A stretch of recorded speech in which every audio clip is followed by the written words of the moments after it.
श्री शिवाय नमस्तुभ्यम। प्रिय श्रोतागण, आप सभी को सोमवार व्रत की हार्दिक शुभकामनाएं। आज सुनिए सोमवार व्रत की पौराणिक कथा। अगर आप भगवान भोलेनाथ और माता पार्वती के आशीर्वाद चाहते हैं तो कथा को पूरा अवश्य सुनिएगा। आधा अधूरा कथा सुनने से दोष लगता है, तो कथा को पूरी श्रद्धा और प्रसन्नचित मन से श्रवण कीजिए। एक नगर में एक बहुत धनवान साहूकार रहता था। उसके घर में धन की कमी नहीं थी, परंतु वह बहुत दुखी था क्योंकि उसके कोई पुत्र नहीं था। वह इसी चिंता में दिन रात दुखी रहता था। पुत्र की कामना के लिए वह प्रत्येक सोमवार शिव जी का व्रत और पूजन किया करता था तथा संयम काल मंदिर जाकर शिव जी के सामने दीपक जलाया करता था। उसके इस भक्ति भाव को देखकर एक समय माता पार्वती ने शिव जी महाराज से कहा, महाराज, यह साहूकार आपका अनन्य भक्त है, सदैव आपका व्रत और पूजन बड़ी श्रद्धा से करता है। आपको इसकी मनोकामना पूर्ण करनी चाहिए। शिव जी ने कहा, हे पार्वती, यह संसार कर्म क्षेत्र है। किसान खेत में जैसा बीज बोता है वैसा ही फसल काटता है। उसी तरह मनुष्य इस संसार में जैसा कर्म करते हैं वैसा ही फल भोगते हैं। माता पार्वती ने अत्यंत आग्रह से कहा, महाराज, जब यह आपका अनन्य भक्त है और अगर इसको किसी प्रकार का कोई दुख है तो उसे आपको अवश्य दूर करना चाहिए। आप तो सदैव अपने भक्तों पर दयालु होते हैं और उनके दुखों को दूर करते हैं।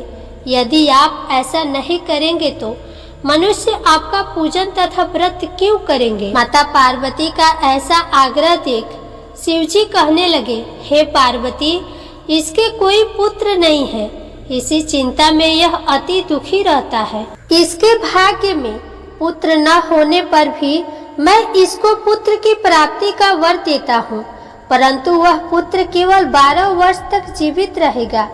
इसके पश्चात वह मृत्यु को प्राप्त हो जाएगा। इससे अधिक मैं इसके लिए नहीं कर सकता।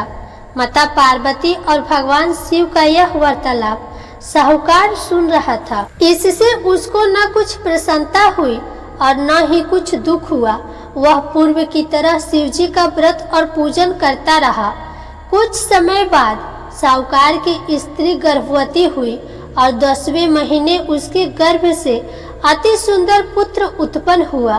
साहूकार के घर में बहुत खुशी मनाई गई, परंतु साहूकार तो यह जानता था कि उसकी केवल 12 वर्ष की आयु है, इसलिए उसने अधिक प्रसन्नता प्रकट नहीं की और न ही किसी को यह भेद बतलाया। जब वह बालक 11 वर्ष का हो गया तो बालक की माता ने उसके पिता से उसका विवाह करने के लिए कहा।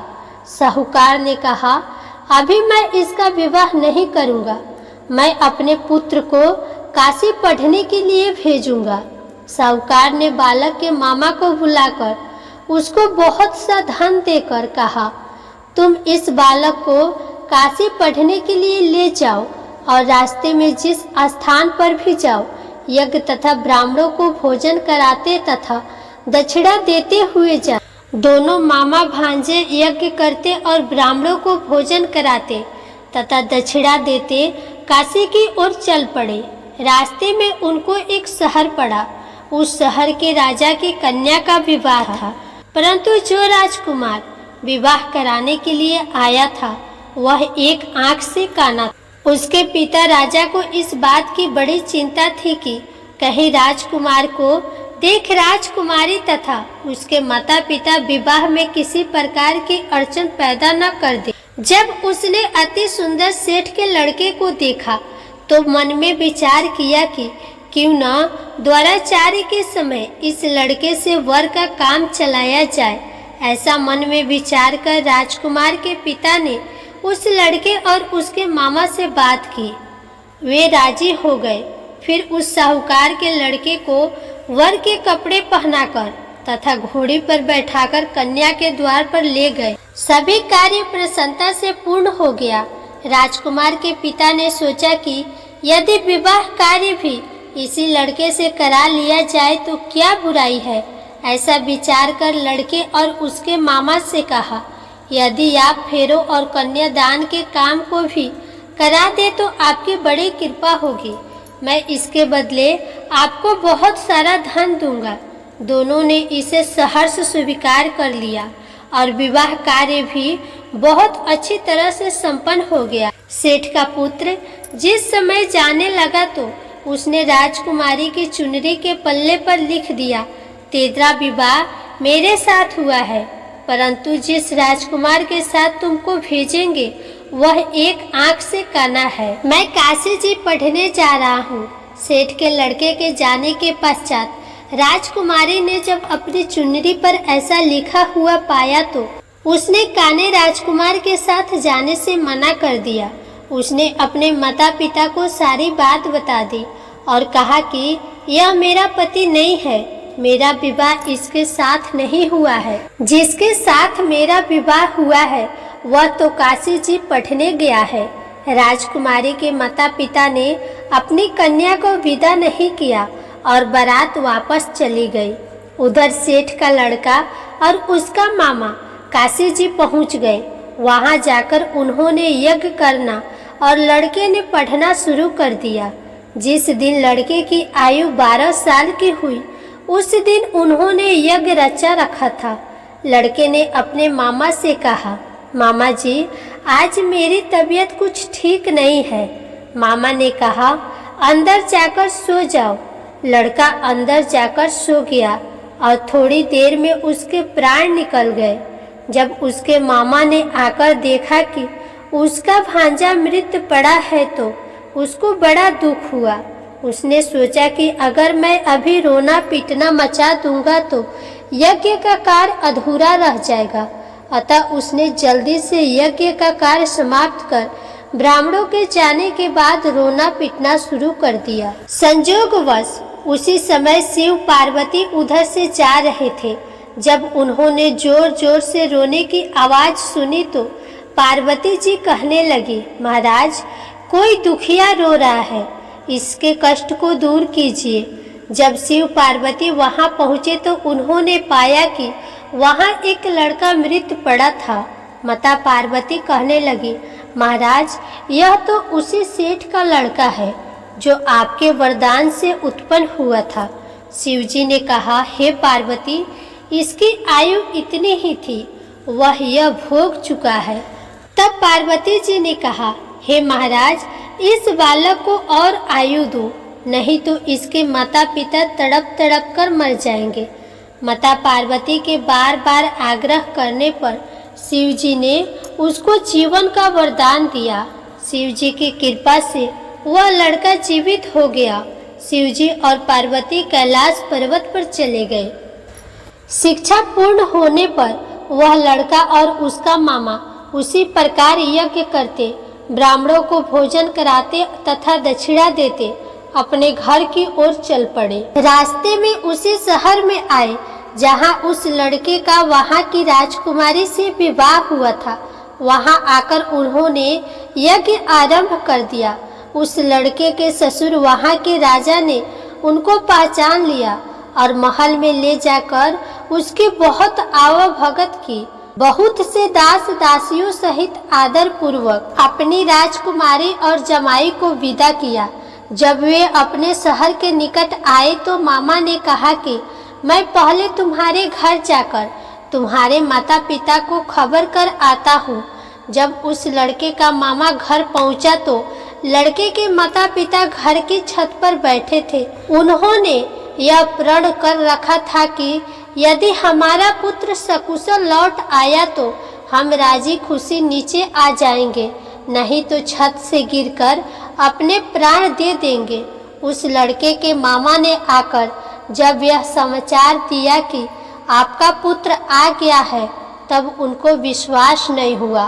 तब उसके मामा ने शपथ पूर्वक कहा कि आपका पुत्र अपनी पत्नी तथा बहुत सारा धन साथ लेकर आया है। तो सेठ प्रसन्नता से भर उठा। सेठ सेठानी आनंद पूर्वक नीचे आए। बाहर आकर उन्होंने अपने पुत्र तथा उसकी पत्नी का भरपूर स्वागत किया। सभी बड़ी प्रसन्नता के साथ रहने लगे।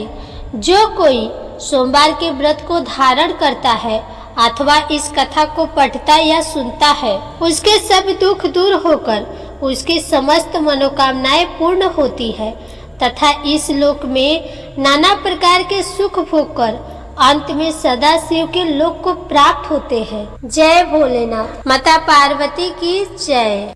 अब आप सुनिए सोमवार व्रत की दूसरी कथा। बहुत समय पहले वास्कल नामक गांव में बिंदु नाम का एक ब्राह्मण रहता था। वह अधर्मी, दुरात्मा और महापापी था। उसकी स्त्री बहुत सुंदर थी। उसका नाम चंचुला था। वह सदा उत्तम धर्म का पालन करती थी, परंतु बिंदु वैश्यागामी था। इस तरह कुकर्म करते हुए बहुत समय हो गया। उसकी स्त्री काम से पीड़ित होने पर भी सधर्म नाश के भय से कलेश सहकर भी काफी समय तक धर्म भ्रष्ट नहीं हुई, परंतु आगे चलकर वह भी अपने दुराचारी पति के आचरण से प्रभावित होकर दुराचारी और अपने धर्म से विमुख हो गई। इस तरह दुराचार में डूबे हुए उन पति पत्नी का बहुत सा समय व्यर्थ बीत गया। वैश्यागामी, दूषित बुद्धि वाला वह दुष्ट ब्राह्मण बिंदुक मृत्यु को प्राप्त होकर नरक में चला गया। बहुत समय तक नरक की दुखों को भोग कर वह मूढ़ बुद्धि पापी विंध्य पर्वत पर भयंकर पिशाच हुआ। इधर उस दुराचारी बिंदु के मर जाने पर वह चंचुला नामक स्त्री बहुत समय तक पुत्रों के साथ अपने घर में रहती रही। पति के मृत्यु के बाद वह भी अपने धर्म से गिरकर पर पुरुषों का संग करने लगी थी। सती विपत्ति में भी अपने धर्म का पालन करना नहीं छोड़ती। यही तो तप है। कठिन तो होता है, लेकिन इसका फल मीठा होता है।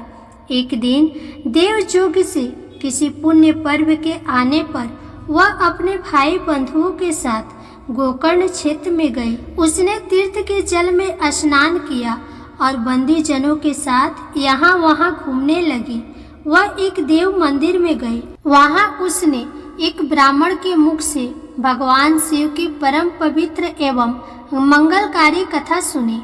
ब्राह्मण कह रहे थे कि जो स्त्रियां व्यभिचार करती है वे मरने के बाद जब यमलोक जाती है तब यमराज के दूत उन्हें तरह तरह से यातनाएं देते हैं कि वे उसके कमांगों को तप्त लोहे के डंडों से दागते हैं, तप्त लोहे के डंडों से उसका संसर्ग कराते हैं।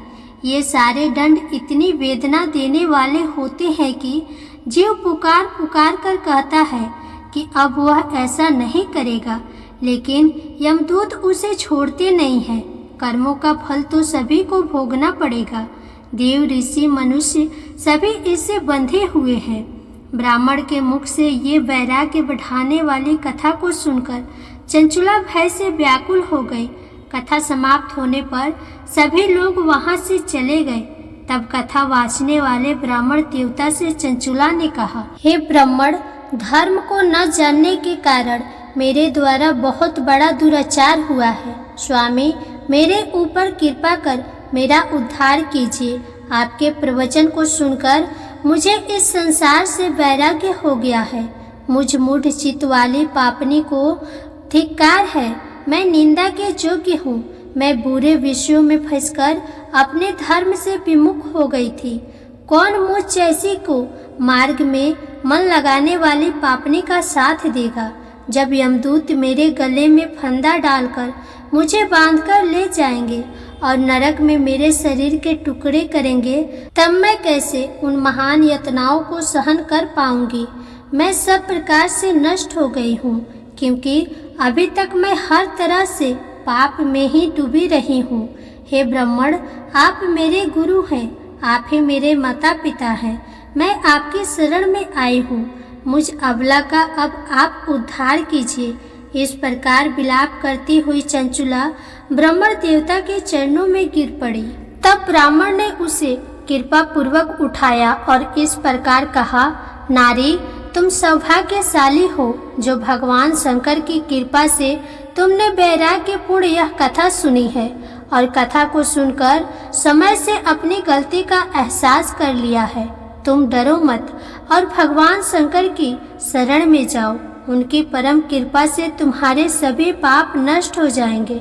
मैं तुम्हें भगवान शिव की कथा सहित वह मार्ग बतलाऊंगा जिसके द्वारा तुम्हें सुख देने वाली उत्तम गति प्राप्त होगी। शिव कथा सुनने से तुम्हारी बुद्धि शुद्ध हो गई है और तुम्हें पश्चाताप हुआ है तथा मन से वैराग्य उत्पन्न हुआ है। पश्चाताप ही पाप करने वाले पापियों के लिए सबसे बड़ा प्रायश्चित है। जो मनुष्य अपने कुकर्म के लिए प्रायश्चित नहीं करता वह उत्तम गति प्राप्त नहीं करता, परंतु जिसे अपने कुकृत्य पर हार्दिक पश्चाताप होता है वह अवश्य ही उत्तम गति का भागीदारी होता है। इसमें कोई शक नहीं है। शुद्ध चित्त में ही भगवान शिव और माता पार्वती का वास होता है। वह शुद्ध आत्मा पुरुष सदा शिव के परम पद को प्राप्त होता है। इस कथा का श्रवण सभी मनुष्यों के लिए कल्याणकारी है, अतः इसकी आराधना और सेवा करनी चाहिए। हे ब्राह्मण पत्नी, तुम अन्य विषयों से अपने मन को हटाकर भगवान शंकर की इस परम पावन कथा को सुनो। इससे तुम्हारे चित्त की शुद्धि होगी और तुम्हें मोक्ष की प्राप्ति होगी। जो मनुष्य निर्मल हृदय से भगवान शिव के चरणों का चिंतन करता है उसकी एक ही जन्म में मुक्ति हो जाती है। यह कहकर ब्राह्मण चुप हो गए। उनका हृदय करुणा से भर गया। वे ध्यान में मग्न हो गए। ब्राह्मण का यह उपदेश सुनकर चंचुला के नेत्रों में आनंद के आंसू छलक आए।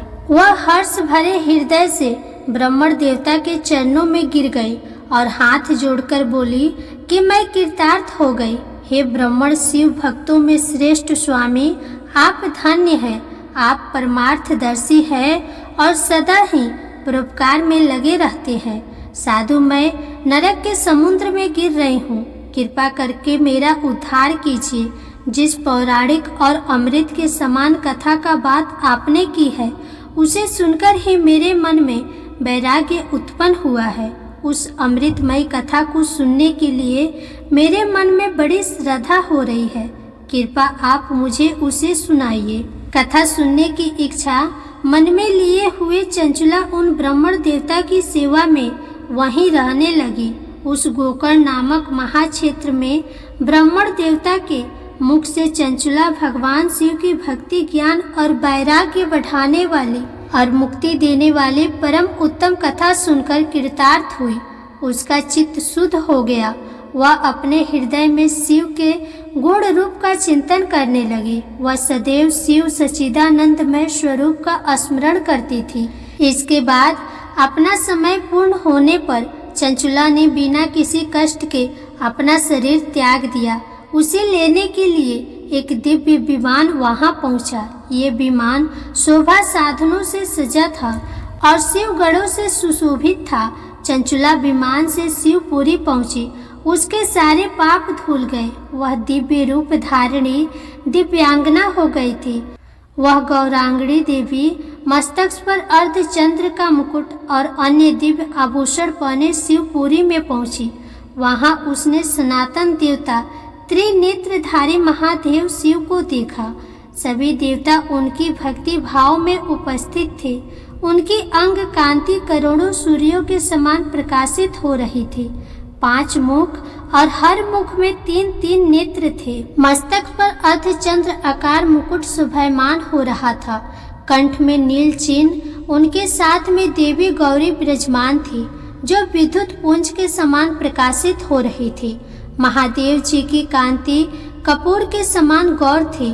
उनके शरीर पर श्वेत वस्त्र थे तथा शरीर श्वेत भस्म से युक्त था। इस प्रकार भगवान शिव के परम उज्जवल रूप के दर्शन कर चंचुला बहुत प्रसन्न हुई। उसने भगवान को बारंबार प्रणाम किया और हाथ जोड़कर प्रेम, आनंद और संतोष से युक्त होकर विनीत भाव से खड़ी हो गई। उसके नेत्रों से आनंद के आंसुओं की धारा बहने लगी। भगवान शंकर और भगवती गौरी उमा ने करुणा के साथ सौम्य दृष्टि से देखकर चंचुला को अपने पास बुलाया और गौरी उमा ने उसे प्रेम पूर्वक अपने सखी बना लिया। चंचुला सुख पूर्वक भगवान शिव के धाम में उमा देवी की सखी के रूप में निवास करने लगी। एक दिन चंचुला आनंद में मग्न उमा देवी के पास गई और दोनों हाथ जोड़कर उनकी इस स्तुति को करने लगी। हे गिरिराज नंदिनी स्कंद माता उमा, आप सभी मनुष्यों एवं देवताओं द्वारा पूजित तथा समस्त सुखों को देने वाली है। आप शंभु प्रिया हैं, आप ही सरगुण और निर्गुणा है। हे सच्चिदानंद स्वरूपा, आप ही प्रकृति की पोषक है। हे माता, आप ही संसार की सृष्टि पालन और संहार करने वाली हैं। इस प्रकार सद्गति प्राप्त चंचुला देवी की स्तुति कर शांत हो गई। उसकी आंखों में प्रेम के आंसू उमड़ आए। तब शंकर प्रिया भक्त वत्सल उमा देवी ने बड़े प्रेम से चंचुला को चुप कराते हुए कहा कि हे सखी चंचुला, मैं तुम्हारी इस स्तुति से प्रसन्न हूँ। बोलो क्या वर मांगती हो। तब चंचुला बोली, हे गिरिराज कुमारी, मेरे पति बिंदु इस समय कहाँ हैं? उनकी स्थिति कैसी है मुझे बताइए और कुछ उपाय कीजिए ताकि हम फिर से मिल सके। हे महादेवी, मेरे पति एक शूद्र जाति वैश्या के प्रति आसक्त थे और पाप में ही डूबे रहते थे। गिरिराज बोली, बेटी तुम्हारा पति पापी था, उसका अंत बड़ा ही भयानक हुआ। वैश्या का उपभोग करने के कारण वह मूर्ख नरक में अनेक वर्षों तक अनेक प्रकार के दुख भोगकर अब शेष पाप को भोगने के लिए विंध्य पर्वत पर पिशाच की योनि में रह रहा है और वह दुष्ट वही वायु पीकर रहता है और सब प्रकार के कष्ट सहता है। गौरी देवी की ये बात सुनकर चंचुला अत्यंत दुखी हो गई। फिर मन को किसी तरह स्थिर करती हुई दुखी हृदय से माँ गौरी से उसने एक बार फिर पूछा, हे महादेवी, मुझ पर कृपा कीजिए और मेरे पापी पति का अब उद्धार कीजिए। कृपा करके मुझे वह उपाय बताइए जिससे मेरे पति को उत्तम गति प्राप्त हो सके। गौरी ने कहा, यदि तुम्हारा पति भगवान शिव की पुण्यमयी उत्तम कथा सुने तो वह इस दुर्गति को पार करके उत्तम गति का भागी हो सकता है। अमृत के समान मधुर गौरी देवी के ये वचन सुनकर चंचुला ने दोनों हाथ जोड़कर मस्तक से झुकाकर बार बार उन्हें प्रणाम किया और प्रार्थना की कि मेरे पति को भगवान शिव की कथा सुनाने की व्यवस्था कीजिए। ब्राह्मण पत्नी चंचुला के बार बार प्रार्थना करने पर शिव प्रिया गौरी देवी ने भगवान शिव की महिमा का गुणगान करने वाले गंधर्वराज तुमरु को बुलाकर कहा, तुमरु, तुम्हारे भगवान शिव में प्रीति है। तुम मेरे मन की सभी बात जानकर मेरे कार्यों को सिद्ध करते हो तो मेरे इस सखी के साथ विंध्य पर्वत पर जाओ। वहाँ एक महाघोर और भयंकर पिशाच रहता है। पूर्व जन्म में वह पिशाच बिंदु नामक मेरी इस सखी का पति था। वह वैश्यागामी हो गया था। वह स्नान संध्या आदि नित्य कर्म छोड़कर अपवित्र रहने लगा। क्रोध के कारण उसकी बुद्धि भ्रष्ट हो गई थी। दुर्जनों से उसकी मित्रता और सज्जनों से द्वेष बढ़ गया था। वह अस्त्र शस्त्र से हिंसा करता, लोगों को सताता और उनके घरों में आग लगा देता था। चंडालों से दोस्ती करता और वह रोज वैश्या के पास जाता था। पत्नी को त्याग कर दुष्ट लोगों से दोस्ती कर उन्हीं के संपर्क में रहता था। वह मृत्यु तक दुराचार में ही फंसा रहा। मृत्यु के बाद उसे पापियों के भोग स्थान यमपुरी में ले गए। वहाँ घोर नरक को सहकर इस समय वह विंध्य पर्वत पर पिशाच बनकर रह रहा है और पापों का फल भोग रहा है। तुम उसके सामने परम पुण्यमयी पापों का नाश करने वाली भगवान शिव की दिव्य कथा का प्रवचन करो। इस कथा को सुनने से उसका हृदय सभी पापों से मुक्त होकर शुद्ध हो जाएगा और वह प्रेत योनि से मुक्त हो जाएगा। दुर्गति मुक्त होने पर उस बिंदुक नामक पिशाच को तुम विमान पर बैठाकर भगवान शिव के पास ले आना। माँ उमा का आदेश पाकर गंधर्वराज तुमरु प्रसन्नता पूर्वक अपने भाग्य की सराहना करते हुए चंचुला को साथ लेकर विमान से पिशाच स्थान विंध्य पर्वत पर गया। वहां पहुंचकर उसने विशाल आकृति वाले पिशाच को देखा। उसका शरीर विशाल था, उसकी ठोड़ी बड़ी थी। वह कभी हंसता, कभी रोता, कभी उछलता था। महाबली तुमरु ने बिंदुक नामक पिशाच को पासों से बांध लिया।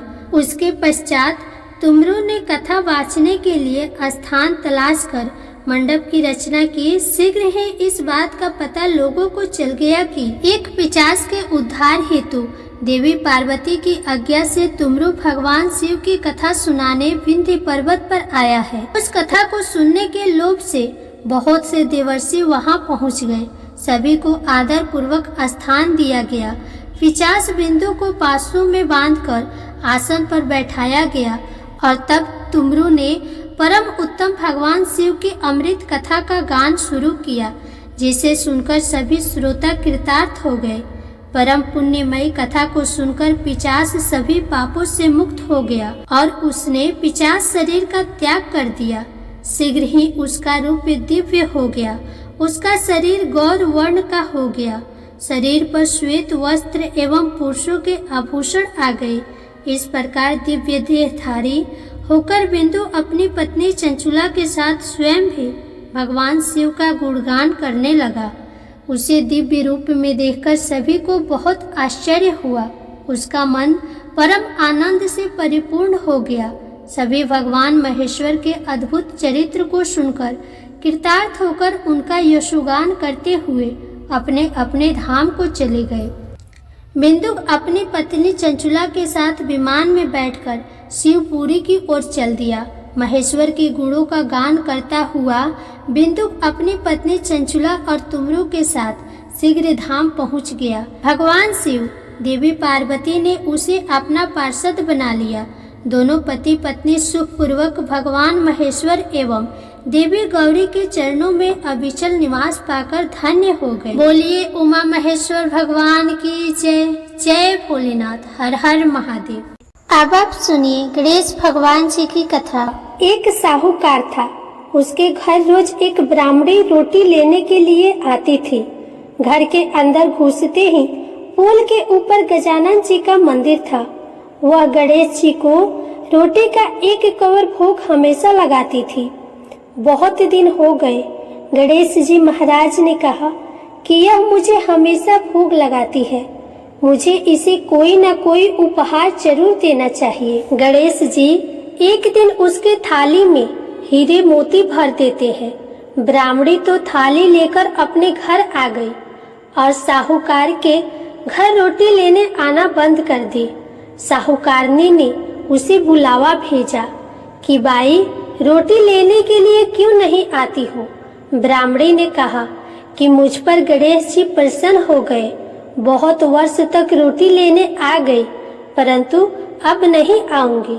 साहूकारनी मन में बहुत नाराज हुई और गणेश जी से कहा कि आप ब्राह्मणी के ऊपर प्रसन्न हुए, परंतु मुझ पर नहीं। तब गणेश जी की मूर्ति हटाकर बाहर फेंक दी। इधर सेठ जी की दुकान में धंधा पानी बंद हो गया। एक दिन सेठ जी की नजर पोल के मंदिर पर गई तो सेठानी जी से पूछा कि गणेश जी कहाँ गए। तो साहूकारनी ने कहा कि ऐसे गणेश जी का क्या करें जो ब्राह्मणी पर तो प्रसन्न हो गए लेकिन हमारे ऊपर प्रसन्न नहीं हुए। इस कारण मैंने गणेश जी को बाहर फेंक दिया। तब सेठ जी ने कहा कि यह तुमने क्या किया, मेरा तो व्यापार और धंधा चलना बंद हो गया है। गणेश जी तुमने कहाँ फेंके हैं, जल्दी बताओ, मैं उन्हें वापस लेकर आता हूँ।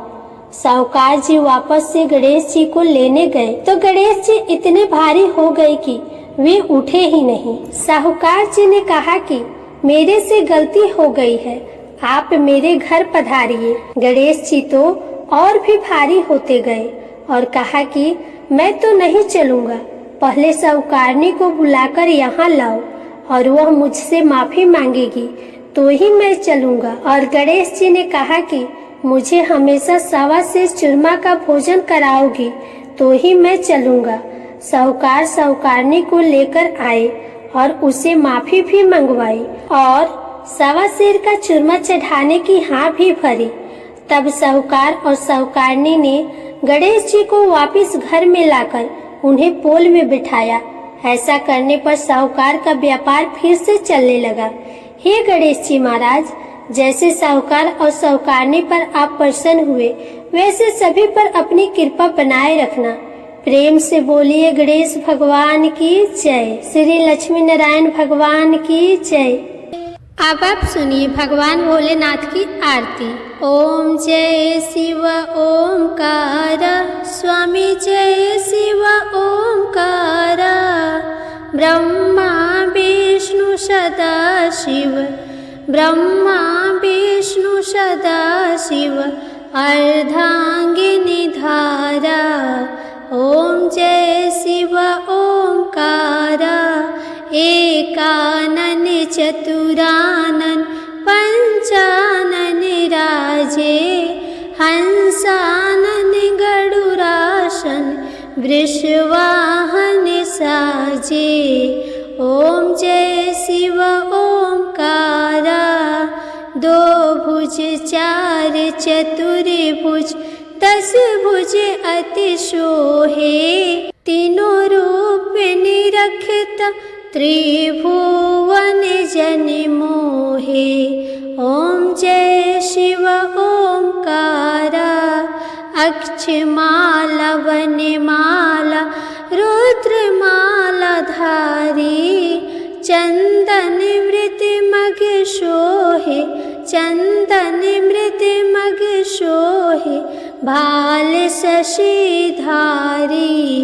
ओम जय शिव ओमकार, श्वेतांबर पीतांबर बाघांबर अंगे, शनकादिक ब्रह्मादिक, शनकादिक ब्रह्मादिक, भूतादिक संगे। ओम जय शिव ओमकार, करके मध्य कमंडल चक्र त्रिशूल धरता, जग करता जग भरता, जग करता जग भरता, जग संहार करता। ओम जय शिव ओमकार, ब्रह्मा विष्णु सदा शिव, जानत अविवेका, प्रणाक्षर के मध्य तीनों एका।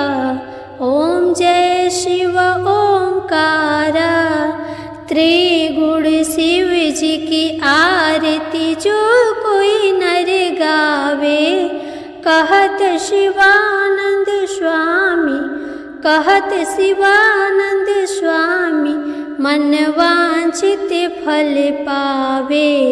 ओम जय शिव ओमकार। जय भोलेनाथ, हर हर महादेव।